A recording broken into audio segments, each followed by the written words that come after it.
Shalom, everyone. Welcome back.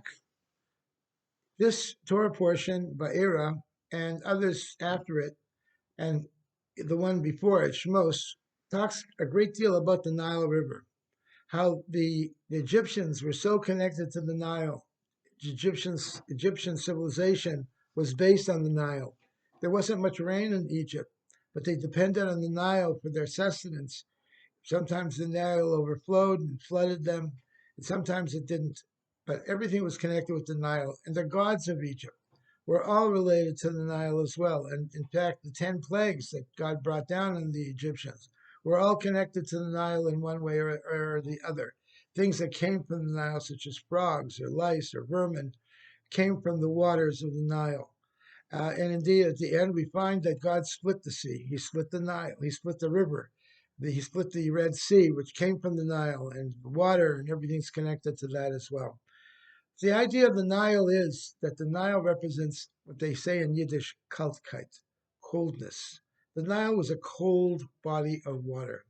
And indeed, the nature of coldness is that it breeds a certain cold attitude towards life.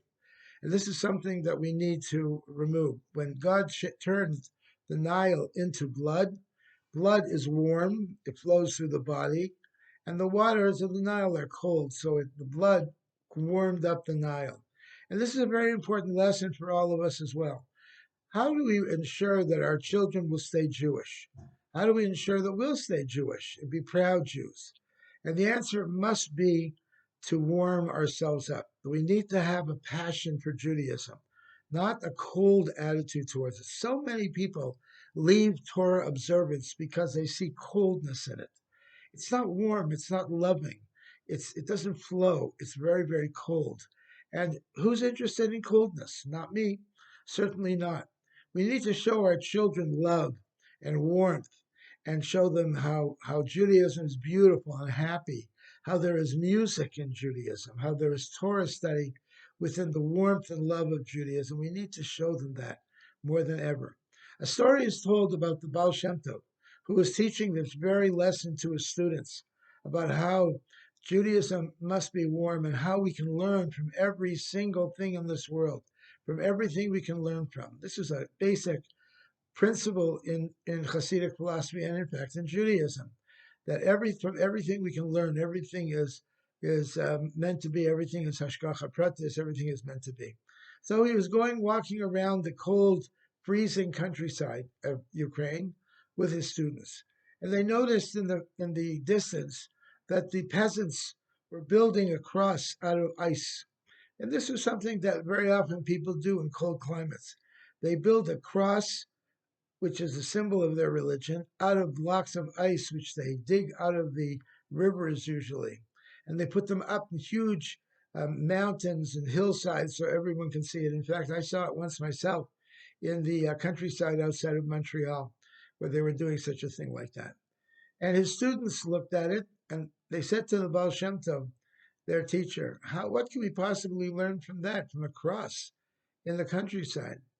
And the Baal Shem Tov answered that Judaism needs to be warm. Judaism is compared to water, but water can only be life-giving if it's warm.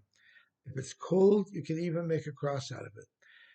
Something which is cold cannot really give life. And therefore, Judaism needs to have warmth as well. We have to teach our children this warmth and this love. In this way, we can be assured that they will grow up to be proud Jews and teach Judaism to their children and their grandchildren as well. I want to wish you all a good Shabbos. I want to remind everyone that this coming Saturday night, we are having a Malav Malka at our synagogue. We're having a game night. We're going to have different games, Scrabble and card games and different things, all not for money, but for prizes. And it should be a lot of fun. We hope you'll all come and enjoy an evening together in fellowship with your fellow Jews. Anyone's welcome to come. There's no charge. And we'd love to we'll have some refreshments served as well. That'll be this Saturday night, about 7:30 in the evening. I want to wish you all a good Shabbos. Candle lighting in San Diego is at 5:35. Shabbat Shalom.